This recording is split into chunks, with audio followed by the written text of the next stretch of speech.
y los todavía presentes.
El señor Hernández era conocido como el hombre sin miedo.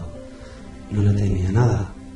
Tal era su valor que en una ocasión se quedó tirado con el coche a más de 200 kilómetros de casa por la noche y atravesó él solo un bosque para lograr llegar a casa sin preocuparse por nada. Era un hombre valiente.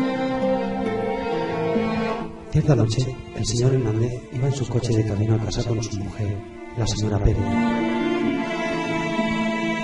Circulaba con su Renault 5 por una carretera cerca de la vereda de los Cubos, en Alicante, cuando decidió parar para orinar en el camino, junto a unas viejas casas abandonadas.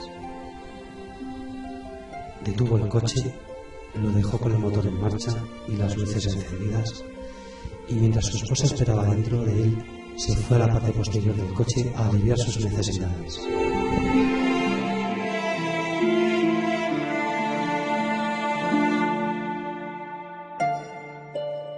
Al entrar en el coche, la señora Pérez se sorprendió al ver que su marido estaba totalmente pálido y tembloroso. Entonces, preocupada, le preguntó qué es lo que sucedía, a lo que él le respondió: «Vamos, vamos».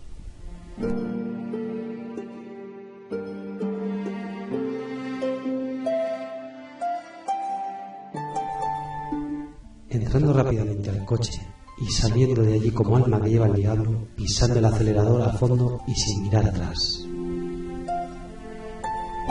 Tras un silencio largo y ya a unos kilómetros de allí, le explicó a su mujer que mientras estaba detrás del coche, una sombra gigantesca, más grande que el coche, pasó volando lentamente sobre él y al situarse justo encima suyo, dos ojos rojos le miraron provocando en él ese pánico que le hizo huir así.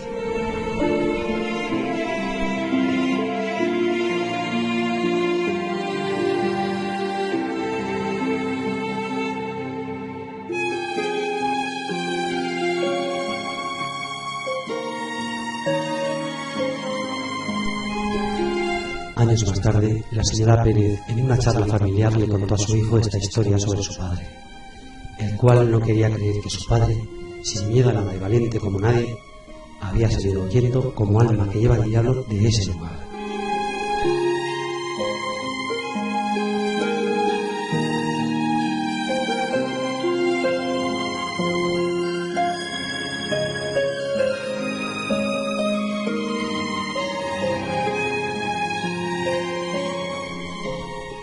Pero la historia le gustó tanto que incluso la usaba para darle miedo a su hermano pequeño, el cual, cierto día ya de mayores, le incitó a ir al lugar para ver cómo era aquello y qué misterio se encerraba.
Conde de Montemar, don José Carrillo de Albornoz, el aristócrata y militar español, héroe de la batalla de Vitondo.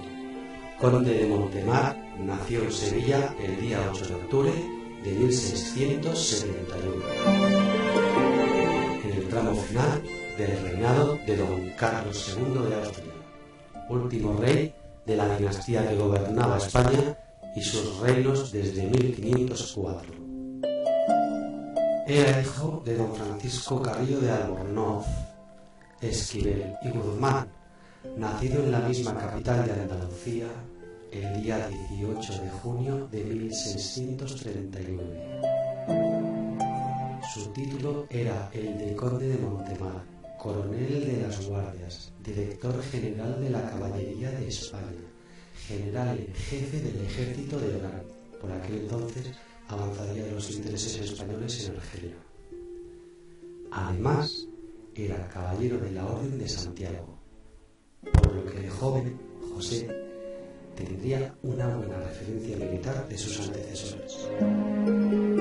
Su madre sería la primera mujer de su padre, Leonor de Montiel y Segura, a la sazón hija de don Federico de Montiel y de Isabel de Segura.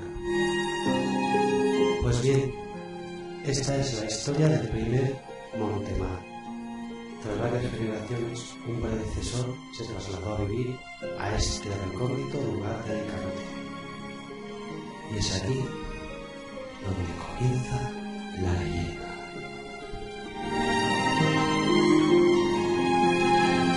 Conde, aristócrata, gran historia, grandes títulos, mucha nobleza,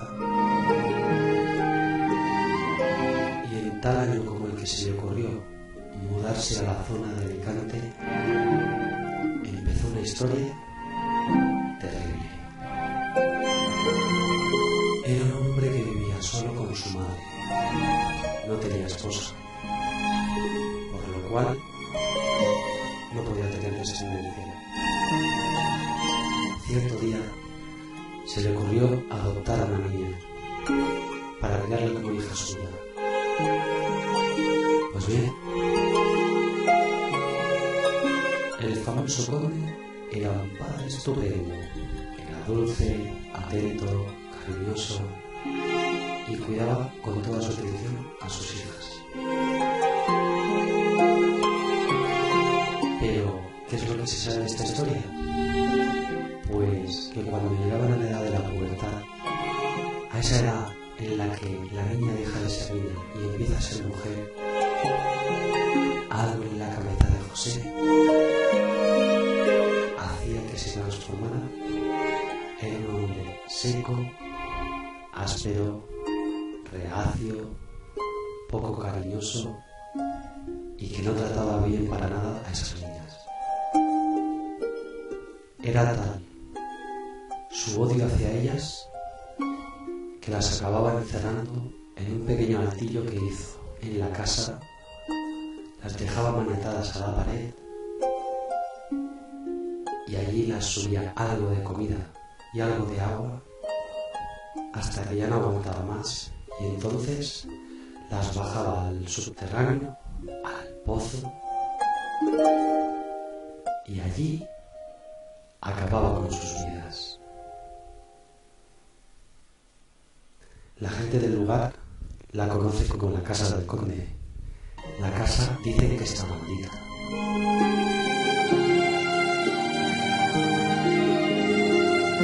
Incluso mucha gente dice que desde hace mucho tiempo, por aquella casa, por sus alrededores, una vez al año, se ve una procesión de velas rondarla. Quizás sea la Santa Compañía que viene a buscar a los espíritus de esas pobres niñas desamparadas, niñas huérfanas, niñas que creyeron encontrar un hogar y encontrar la felicidad, y que después de todo solo encontraron un poquito de compasión, un final doloroso